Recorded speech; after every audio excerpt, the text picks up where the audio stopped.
Hey, what's up, everybody? You're listening to Walk-Ins Welcome with Nick and Michael. We're super fired up to be here for a second recording of a single podcast episode. Here's the thing. Sometimes we mess up. Sometimes a Bluetooth device takes priority over a hardwired device. Yeah. And sometimes our mics aren't recording a single thing. Yep. Yeah, we did a really good episode. I want to say it was 3 weeks ago. It was about 3 weeks ago. We recorded this episode. We thought the content was pretty good. And then Hannah's going to edit and she said, hey, listen to this. And I listened, I was like, oh no. And I realized what happened. We used to have a Bluetooth speaker. We've had that thing for years. Yeah. But it has a little mic in it. Well, lo and behold, our technology broke a month ago, where the hub died, our USB-C port died, something died. And so we had to reconnect all our devices to a new one. And I think the Mac said, I'm going to prioritize that Bluetooth device. Yeah, so we need to change the episode title to When It's Time to Let Go of Current Technology. Yeah, when it's time to upgrade. Instead, we're going to be talking about when it's time to let go and fire the internal marketing bottleneck of your company, yes. Which is going to sound super self-serving, but it's not. We are trying to help you. No, it's I know it may sound self-serving, but this has literally become a pretty common problem we come across, where we're chatting with you urgent cares, and there are some that come to us that you have a problem. Hey, we can fix this. We can see the problem. And then the internal person that they had hired becomes an emotional attachment of some sort. And the owner's like, I can't let that person go. Like, you are costing your company because you're letting them do what they want. I think before we do this part, Michael, we need to go into story time with Nick and Michael. Okay. Right? Or just a little music song in the background. And just tell a couple of stories. One of them was a Russian-owned urgent care. Yes. And great people. Oh, but wonderful. Like Aunt So-and-so was their marketing. Very family-oriented. Clinic. I remember getting on that call with them. They had reached out to us, and I remember getting on that call. They had an internal marketing person that was a family member. Yep. And I had gotten on that call, and I was telling them the truth. I wasn't beating anybody up. I wasn't doing any of that. But every time I opened my mouth, this lady would just like combat me or tell me I'm wrong or tell me I'm a liar. And all of that may be true. I don't know. Like, I'm not trying to be wrong or a liar or any of those things. But in her eyes, you were. But yeah, because I was a threat to her job. Yeah. But two things there. One, she was incredibly defensive. And two, the owners were exhausted. Like, they were exhausted. The look in their eyes. Like, this is through a video call. So that's right. Well, we can see the look in their eyes. They're like, they had that, here she goes again smile. Do you remember? She hopped off the call for a minute. Do you remember what I said? Because I can't remember. I said I didn't want to get in a pissing match with her. Yeah, exactly. And I meant it. Like, she had to hop off the call. I said, look, I don't want to get in a pissing match with your person here. I'm not trying to beat her up or anything like that. The fact is $80 cost per conversion is insane. Showing up for like OBGYN stuff, or showing up for hospital stuff. Her technique was something that we typically tell people, don't do this technique because it doesn't work. Right. Yeah, there's lots of things. But at the end of the day, we did not get the business. And that's fine. No, just being transparent. We didn't get the business. The owner wanted to work with us, but she did not want to work with us. Right. Which we're cool, which we understand. Family first. I agree with that. I get that. But the part that's painful is that he came to us because his clinic was not getting enough patient volume. I wouldn't be surprised, Michael, if they're out of business today. It's been that's about a year or so. About a year or so ago on that one. Then we've had more recent ones. And I want to tell that story too. Yeah. That was an existing marketer. Here, another version is a massive urgent care that we worked with that we were doing outstanding work for, so much so that they had to hire an internal marketer to keep up with everything. Just to organize on the inside of things, where because when you're a larger company, maintaining a brand and consistency is huge. Right. And an internal person's fantastic at that usually, because they understand and breathe the brand every single day. Right. And then we're really good about implementing whatever our needs are. And what happened with that one? Tell that story. Oh, gosh. You don't have to, you can leave out names, but I'm just saying, like, she came in. Yeah, started nitpicking, for no reason, and nitpicking, and then I want you guys to go with my strategy. And like, okay, we will, but we're going to prove to you it's wrong. And, well, we didn't say that, but we will split. Here, we'll split test for you. Yeah, exactly. And let the data prove it's wrong. That's right. And she was real butthurt that her stuff didn't work. Her stuff didn't work, and then blamed us for it. And then when we communicated something, and then the client, not her, but her boss came back to us complaining. We're like, we've already told your person this, and they just didn't communicate it. We've seen it not just in urgent care, we've seen it in other spaces that we've worked with recently as well. Right. And then like one, I had an urgent care come talk to me, and his ad spend was 10 times more than I would have recommended for a single location. Mm-hmm. And it was barely working for him. Yeah. And it was one of those, I've had this guy for years. I really like him. I'm like, man, that's a lot of money that you're keeping him on for, essentially, for that much ad spend's being wasted. I told him, I said, look, I'm not here to beat up. We can at least do an audit and just tell him what we would recommend. He can go implement it. We don't care. And he's like, okay, I'll talk. He said, I might talk to him. He never did. It's been like a month since I talked to him. At this point. And that's okay. And that's just the way it goes. But it's like, and I get it. I totally get it. There's the empathetic, emotional side of every human being. And there's a part of you that doesn't want to let go of somebody because you're afraid of the reaction one. Yeah. And then the, I don't want to lose this friendship type mindset that you go to. And it's hard. I mean, we had a conversation with an urgent care this week that was about, you're going to have to let some people go. And we spent more time on like, we understand that's an extremely hard conversation. And you need to understand, like, it's for the greater good. And if you try to save a company for one person, it will cost the whole company. Yep. Yeah. All 15 of those that you're trying to save for this one person are going to go. Yeah, exactly. Or you have to sacrifice 2 or 3 so the 10 can stay. And so, and it's real. And it's so hard about business. Like, that's honestly one of the more difficult things, letting people go. Unless you get a nice little corporate email that we saw a couple of weeks ago that was like, there was no heart in that one. No, those happen too. There's also the good marketers out there too. There's Leslie's with Southern Immediate Cares. Yeah. Who are their internal marketing, and she holds the right people accountable, including us, Yep. by the way, which is easy for us to be accountable because we do what we say we're going to do. Like, she holds us accountable. She holds her internal team accountable. She makes sure everything meshes. There's a difference in holding accountable and blaming. Yes. Or holding it accountable and looking for a reason for you to disappear. Yeah. Right. Well, I mean, it goes back to like internally, there's managers exist because they're holding people accountable. Yeah. Where at the end of the day, people try to do what's best most of the time, but they're going to slip up or they get into a rut and they don't realize it. And they need that person there to say, hey, come back to this light. So go back over there. So It's real. So we want you to know is if you're a marketing manager listening to this podcast today, we're not trying to attack you. No. But I'm also going to say this, if you feel attacked by what we're talking about today. Yeah. Maybe you are the problem. If you can change it and you can do better. If you're starting to feel your blood boil as you listen to us. Yep. I'm sorry. So let's go through it then. So what we're going to do first is we're going to identify what the real problem is. Yeah. Right. So let's start there. Yeah. So the real problem is where when the role becomes a blocker instead of a builder. Yeah. That's the best way to put it. And now we're talking to the owner, right? Mostly here, where is this internal marketing person? Are they constantly saying they're busy, or they've done things but they can't really explain to you what's been done?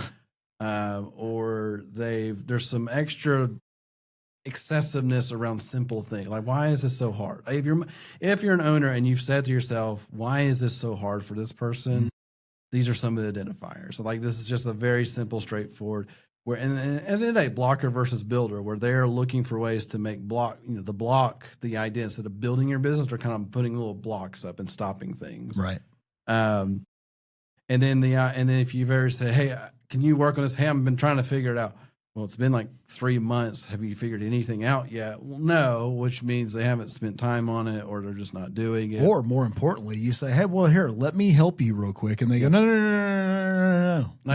Don't peel back that. I don't need you to come look at it. I just need you to give me more time. Yeah, don't open that door that's full of nothing. Hey, how's that strategy we said to roll out 3 months ago going, I've been working hard on it. Okay, let me see what you have. It's not ready to look at. I don't want to show you. Ain't nothing there.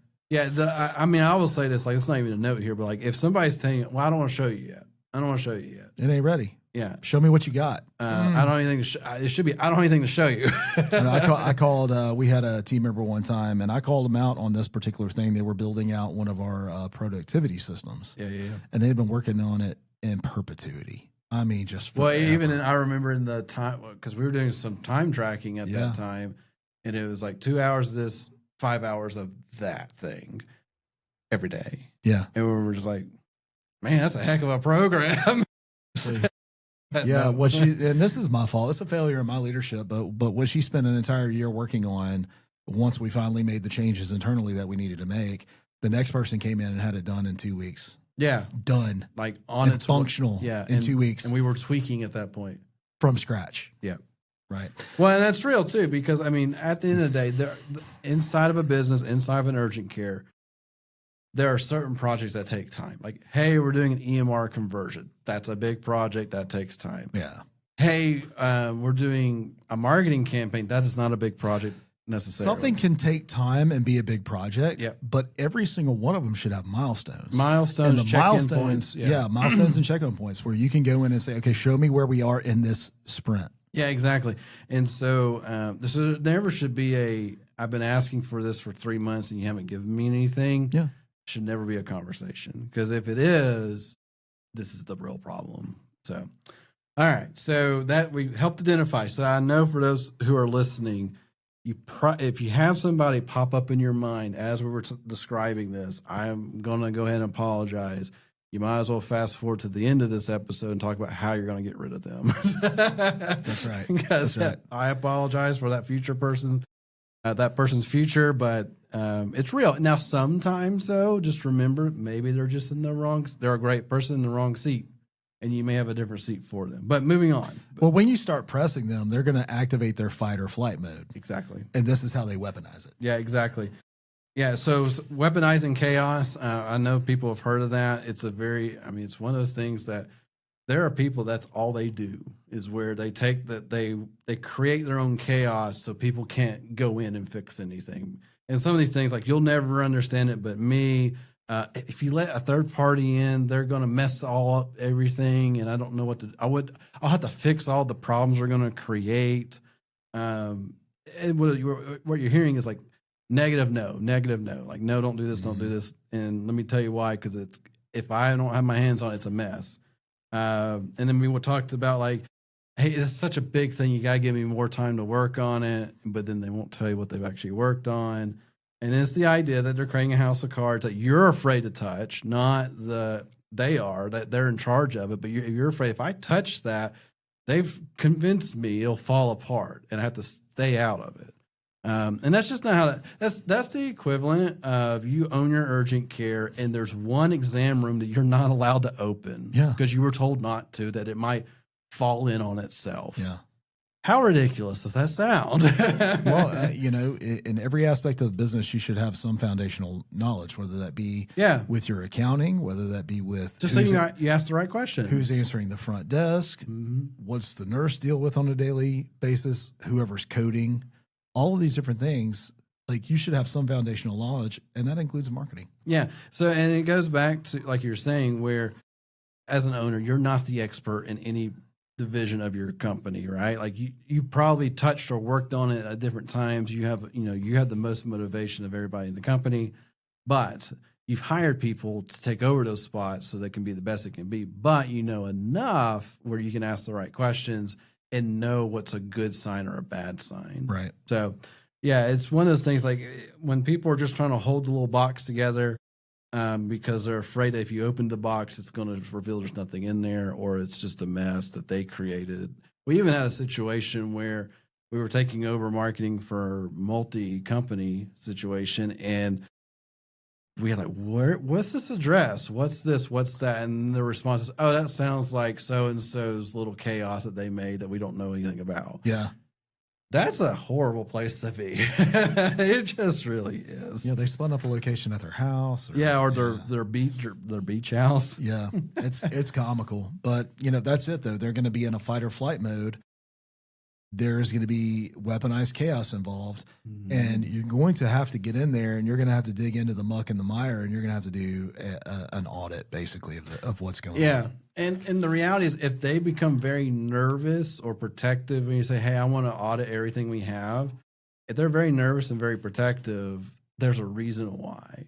I mean, we even had this recently happen to ourselves where we had a client that brought in somebody to audit things.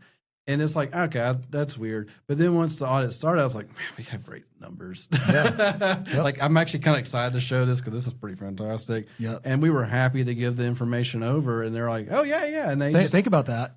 We were happy to give the information. We were proud of the work that we were doing. This is what you're looking for from your marketing team, your person, internal, whatever agency you're using. We don't care. Just they should be fired up to show you the work that they've done because they've done good work. Yep. Are they? Yeah, exactly. Are they? Are you waiting days for a response from email on a report or a strategy? Like, I forgot about it. I forgot about it. Yeah. Are your emails going ignored? I'm not even talking about agencies. I'm talking about just even your marketing person. How many times have you had to ask for something and not get it? Yeah, exactly. It's real. But like I said, happy to hand it over. And part of the reason I was happy is because, like you said, the results were awesome. And when I was looking, I was like, shoot, across all these locations were under $10 conversions across the board. Right. And then we have some stellar ones that are $4 conversions. This is fantastic. And then when we met about the things that I turned in, they're like, yeah, I don't have much questions about that. I have questions about this thing. Yeah, we don't do a whole lot of that, and here's why. That's right. And so that was most of the conversation. But anyway, no, it goes back to they have to be excited, and they have to be honestly excited to talk about a problem. Hey, I think I have a solution to this problem, or hey, this is a problem I had no idea about, and then you're like, okay, let's work together to figure it out, or what solutions do you already have? It's very proactive mindset, not reactive. Stay away from me. I'm protecting my little spot. It's just real. And so I even heard a conversation today from Hannah. It was something related to a friend group thing. She hadn't listened to these, so it's fine. I don't mention names because I can't remember them, so we're good. But there was a point where somebody was hired to answer phones, and they don't like answering phones. And then somebody was hired to manage that person and some other things, and they didn't make the hire. And now they're like, how do I get rid of this person? I didn't even hire them. Mm-hmm. And I'm like, you talk to them and see if they're in the wrong seat, or tell them to buckle down and learn how to answer phones, or you're gone, and just move on. And so, but it was a fear, the automatic fear of, I'm afraid to let this person go. And that's hard. I have dealt with that fear. I am slowly getting over it. Yeah. So I think it's a challenge. It's a challenge. It should not be fun to fire people, but at the same time, you can't, one of our core values is culture trumps everything. Part of that culture is we don't make fear-based decisions. Right, exactly. And I'll say this too, you fired people, I've fired people. It's not easy. I've not had fun at it. You've enjoyed it immensely. So the moment, I literally says, I need to fire someone. That was coming from a point of, there's somebody in this company that's just wasting time and money. For sure. And I wasn't able to do it. Somebody got to go. And we all knew who it was. I just couldn't say it. That in which, if you rewind back to the very beginning of this podcast episode, where I talk about when you get family or friends involved in your situation, it makes it incredibly difficult to make hard decisions. Yeah. And I'll say this. So I've learned about the family friend thing. It's a dicey situation to hire a family member or a friend. Because if they were family and friend first and you started a business, there will always be that layer. Now, it's different if you start a business, you hire somebody and they become a friend. That's different. But because I've learned the hard way. I've learned it from a client standpoint of don't do work with family and friends because it will hurt your friendship when that business deal eventually goes away. Because they all do at some point. Or there's a missed expectation. Yeah, and then all of a sudden you have this severed relationship that you used to enjoy. That's right. And then now it's I don't know if I want to talk to you because that's real. And then I'm from a family business. My family has 3 generations in this business. And I remember growing up listening to my dad complain about his brothers more than anybody else because he couldn't get rid of them, right? Right, exactly. Can't get rid of them. Well, we put that buffer in this business alone just by saying, okay, I'm no longer a hiring person. You are. Yeah, exactly. Because all of my family and friends want a job here for some reason. It's real. Which is cool. But, it's real. But yeah. it's a testament to like you've created something interesting, right? Right. But no, like my dad would complain about his brothers or vice versa. They don't listen to this. They're fine. But if it was about an employee, he had the ability to fire him. So it wasn't that big of a deal. Like, hey, you're not meeting the criteria, we got to let you go. And so it's the challenge. And so I understand if you hired that cousin or that brother or that child or that marketing person that hasn't delivered anything in the past 90 days and you're just not getting what you're asking for. Well, I'm going to pull us back in because we'll have fun with that. Yeah. But you had put on here in our notes as well, is like, can somebody else take over what's actually essential in the job until you find somebody to fill in the gaps? And then you got to start documenting the issues. We've audited the chaos. Hey, what's being done, what's being said that's being done, what's actually being done. Yeah. So now we've entered the latter part of the episode of like, all right, so those who listened up earlier and thought somebody in their head, right? Now you're here. Now you're to the point like, okay, I got to get this figured out because they are causing me stress. It's like the idea they live in your head rent free, right? Where you can't get them out and you don't know why, or maybe you do, you just don't want to admit why. They're going home with you in your brain. Yeah. And when you talk to them every day, you're like, I don't know about this. That's right. All right. So a couple of things about firing this type of person. One, you've decided in your head you've done this. Like, I'm going to fire this person. I need this person gone. Now, if you have a reactive firing, it will come back to you most of the time. That's right. Sometimes it won't. Sometimes you can have reactive fire by high emotions and then it's over, but pretty rare. Usually they come back with a lawyer, attorney, whatever. We're in a what do you call it? Right to work. Right to work state. So we have some flexibility as an employer, but we still got sued, so it doesn't really matter. Yeah. So right to work, just to be clear about that just simply means that you can let go of anybody at any time for any legal reason. Yeah. And they can legally sue you for any reason. Period. Any reason. Or just make crap up. And then you just check your insurance and hopefully you got the right policy. Yeah, make sure you check that. Yeah. All right. So here we go. You've decided, okay, I've identified the person. I need to get rid of them. This is not working. You need to start auditing everything, right? Like, correct. You start pushing on, like, you need some verification that you're not crazy. And so you ask very simple questions. Can they tell me what they've done in the past 90 days, like actually done, not daily busy work, but that project, did we make progress on this thing? Did they launch the ads campaign? Is the new website live? Is the blog that y'all decided to write on a weekly basis being delivered? Is the Facebook posting? ads account being posted on every single week or every single day like you asked for? Did you spin up that TikTok account? Is there an email newsletter going out? Are you texting people? I could give you tons of things. I'm just saying, like, y'all have had projects that you said, hey, we need to do this. This is the next step in our business and our marketing. Is it being done? Yeah. So you've audited that. And then, and depending on the response you get, it's either confirming exactly what you thought or, okay, maybe I was a little off kilter and I had to be reined back in. Chances are, though, it's confirming what you thought. Then, like you had said a second ago, let's consider who could take over some of these essential pieces. Like because the reality is that person may have created projects to keep their job, not so much to help the company. Correct. And that is 100% real. The best example I can think of in the past 10 years that comes to mind in this exact situation, I was working with a church consultant.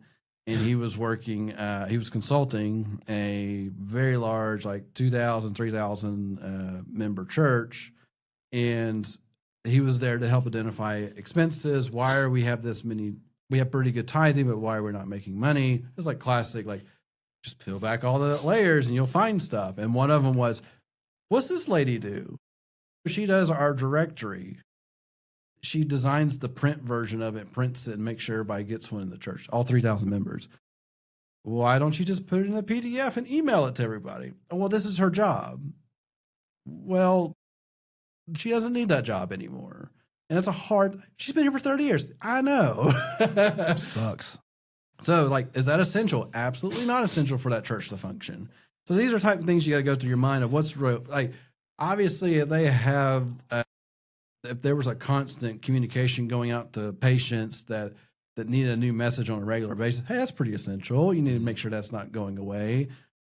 Are they part of the front desk to some capacity because they may be dual rolling? Hey, that's obviously essential. You need to make sure how's that covered. So you got to think through those items. So you've confirmed it. Now you're putting in a contingency plan to make sure things aren't dropped when they're gone. And now, essentially, you've done all this in your mind. Essentially, now you got to start documenting all the issues.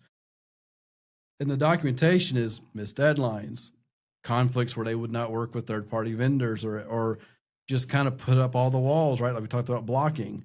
And they've documented, hey, I've asked for this, and they keep putting delays on, or they're just giving reasons, but not like real reasons, just like excuses. They're giving excuses, not reasons.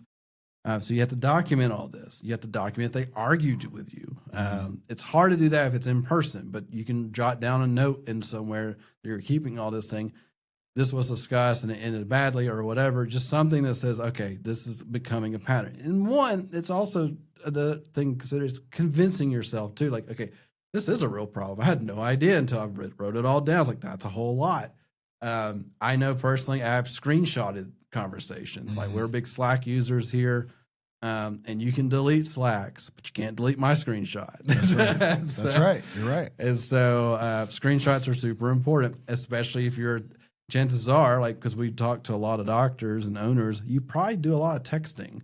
So, screenshotting those texts that matter, that are like, ooh, that's a weird conversation. Let me screenshot that and move it to my little folder. So you've done all this. So you've built your case. Right. You've built your mindset. Like, this is going to happen. Now you got to have the conversation. The conversation. You got to go. Rick James. That's right. There's more to that. Chappelle Show. That's right. No, there you go. We're having a good time with this one. Second recording is always a better one. No, okay. So one thing that I know that you'll say about this, because you understand it probably more than I do, is keep the conversation short and to the point. The more you talk, the more it costs you. That's right. As a matter of fact, in previous jobs where I've been in positions where I've had to let people go, I have always been instructed to basically say, hey, we're ending your employment today, or we're terminating your employment today. Say nothing else about it. All right. And then here is a formal letter of termination. Here are your rights to COBRA insurance, or whatever, COBRA for insurance, or any kind of severance package and the terms based on that severance package, any money you owe them and when it will get paid, how they will get paid, a check or whatever. All of that is in writing for them. And then what's going to happen invariably is they're going to say, well, why are you firing me? Hey, we're not getting into that. The only thing I can tell you is that we're ending your employment today. Obviously, I'm not an attorney, and I'm not an attorney in your state. There's two ways to approach this. You have the attorney safe harbor way that I just talked about, and then there's the human way to do it, which I prefer, but has gotten me sued. So that's one of the challenges, because if you go the route of, I care about you as a person, but you're no longer going to be here for whatever reason, the more detail you go into, the more it can and will be held against you in a court of law. And then for some people, you go in firing and you come out, they're not fired. Yeah. So what I did on the most painful one that I've ever had to do is I wrote it, and I would not go off of what I wrote. I read what I needed to say off of what I had typed up. You typed up before because when you walk into that room and then they sit down, your mind goes a million miles an hour. Yep. And then I need to keep my guardrails. That's all I did. With this paper. That's all I did. That's all I could do. Yeah. Because it was a friend. It was painful. It was personal. And the only thing I could do to protect myself and the people that worked here for something that I had no control over, really, because that was just the state of the company at the time. This is years ago now, but it was to say, here's the things that I have to say in order to both communicate well and to have empathy and concern for a person that I actually do care about. I hated doing that, but anyway, it was emotional for me. Yeah. And like The I rest said, of them haven't been. Hey man, we're ending our employment today. Here's a severance package. I got questions. Well, that's a shame because I don't have answers for you. Like, that's the end of this conversation, and I wish you well. Good luck. yeah. Well, and so I would say this too. So a responsible business owner, manager, whoever should have had enough conversations with this individual where this would not have been a surprise. Correct. And that's the goal. Does it always happen away? Absolutely not. But the goal is that, for us, we're EOS users. We know that people we had a call just the other day. People recognize that we use EOS, and I recommend it. I don't care what kind of business you are, it works. But one of the things in EOS is one-to-ones. Right. EOS actually encourages like weekly one-to-ones. Like that's a lot. So we do monthly. So we're modified. But you do weekly for the ones that need weekly. Yes, 100%. There's a weekly side that if it needs to happen, it needs to happen. Right. But there's a minimum in our eyes of a monthly. But inside of that, inside of those monthly one-to-ones, like, yes, you're having conversation, but if it's like a problem that you're seeing recurring and there's no correction, like this is the place to get it fixed. Right. So you never get to this moment of like, we're letting you go. Because if you get to that moment, it should be zero surprises to them. Right. Where they were just, if anything, surprise was just simply, well, I thought it was going to be tomorrow instead of today. That may be that should be the closest surprise, because the reality of it is, hey, we worked on this. You're not improving. I'm implementing a deadline. If you don't meet the deadline, we're going to have to let you go. And usually when that happens, they just say, well, I'm out. Right. And they fire themselves, basically, which is fine. That's actually a lot cleaner. That's the easiest way to do it. That's the easiest way, but it's not the reality of most situations. But anyway, so you've had a direct conversation. You were firm. You read a letter. You kept it clean. You didn't become you were emotionally internally, but you didn't let it out. They were emotionally reactive, most likely, unless they're like, "Thank you for letting me go because I really didn't want to be here." 'Cause there's that side of it that people don't know, don't remember. All right. So when you're going into that meeting, you already have a checklist items that either another employee is running through as it's happening, or you go straight into the second the termination has occurred. And some of those items are, if they're marketing, they have a lot of accesses to things that you probably don't even realize. One of the biggest offenders is, do they own the Google Business Profile, or do you own the Google Business Profile? Social media assets. So all your social media logins, are they the owner or are you the owner? And if they are, you made your mistake. So I want to throw this out there anyway, because I think this is a pause and an insert into this conversation, because yes, this is all important for the transition out. But this is also something like, I have no intention of firing anybody in the near future. My team is awesome. This episode is not for me. This one part is, because I think you need to go have everything in the company's name, no matter what. If our agency does not ever want to own anything that belongs to you, and if your agency or your marketer or somebody that is not you, the business owner, or a dedicated email address for the business, that kind of thing, like we use integrations, right? So if you don't have a dedicated email for your business that all things go to, I recommend you do that today. Yeah. Like you said, it doesn't matter if you have the perfect team. Something's going to change at some point in the future. And if you're the owner, it's your head at the end of the day. And I'm talking about like your GoDaddy logins. Yeah. Your domain logins, your website, your Google Business Profile ownership, your ads ownership, your email ownership, your everything that's considered ownership should be tied to one account that you, the owner, only have access to, or maybe one other trusted partner or whatever. In the case that you die, someone knows how to get into it, because at the end of the day, what we talk about, so we've had lots of companies, urgent cares in particular, purchase other urgent cares. And we tell them, hey, make sure in that contract you get the assets, the digital assets, because those are always forgotten. You say, well, I got the logo. That's not what we're talking about. Logo's a file. Their Google Business Profile is what you want. In the world of urgent care, you have like thousands of reviews in that Google Business Profile. And if it was tied to the owner, if the owner of that profile was tied to the marketing person that you just fired after 5 years, they're just going to go and hit suspend. Well, I'll just tell you, even still, there's clients that we pick up all the time that their previous agency owns all of their stuff, and they're literally starting their business over digitally because they had a terrible experience with this agency for whatever reason. And they may even be tied up in like, I'm not going to pay you because you guys suck or whatever it is that they're going to do with that agency. And they're just not going to give the digital assets over because you owe them money. You know, Yeah, well, exactly. That's not a problem if you own your stuff. Yeah, it's real. So just that hard reminder, it makes a difference. It's a little painful to get that done, but the amount of pain it would save you is incredible. I mean, literally may take you like half a day to get it all done, to migrate over in terms of everything. You own everything to a certain email address that only you have access to, basically.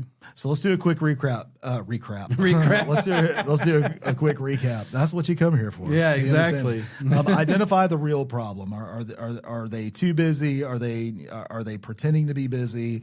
Are they creating drama around decision making? Are they insisting that they have things figured out? Step 2, are they weaponizing chaos in your company? Are they saying that they're the only ones who understand it, can do it, or whatever? Are they dodging? Are you afraid to touch it? Yeah, exactly. Has it turned into a house of cards that nobody else can go, or they're the Wizard of Oz and only they can be behind the curtain? That kind of thing, right? And then 3. Putting together a firing or termination blueprint is do an audit of the chaos, get everything that you need documented in logins, all of that kind of stuff.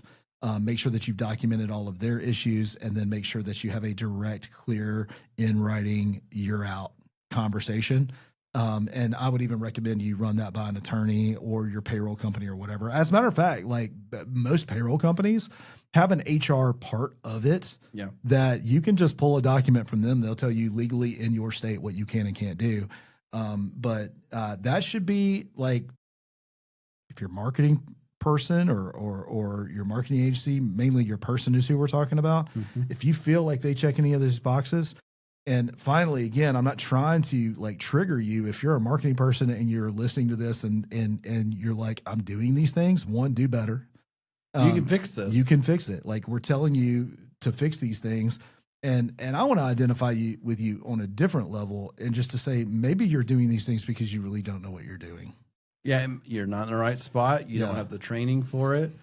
You just don't have the right mindset for it. We've seen that too, where we've had people that were our contacts for marketing at a company, and we're just like, you're asking us like basic 101 questions here. Why are you asking these questions? Or they get like, I'll do this part. They hand us a thing. We're like, that, can we redo it? I was just going to tell you, if you're that and you know that maybe you don't have the chops, you're in over your head, or you don't know exactly what you're doing, go to patientcaremarketingpros.com to our resources area and download our Done For You kit. We're not trying to punish you or get rid of you or any of that. What we're trying to do is help our clinics get more patients, deliver better care, get repeat visits, make our clinics scale. Make them the hero. That's right. We want them to be successful. And if you're a piece of that, we want you to be successful too. Go get those resources. They're on our website. Awesome. Well, all right. I'm annoyed that we had to re-record this episode, but I feel like it was just as good or better. Yeah. I'm sure we missed some of the cool bullet points from the previous one, but we've added in some good ones too. So guys, I hope you all enjoyed this. It was a little bit different for us, but it's just we've had so many recent experiences. We thought it'd be worth making an episode around it. And also too, if you have an episode idea you'd love to hear us chat about, send us an email at hello@patientcaremarketingpros.com, and we'll be happy to look at it and say, yeah, it's pretty good. But we'll catch you on the next one. Leave us a review.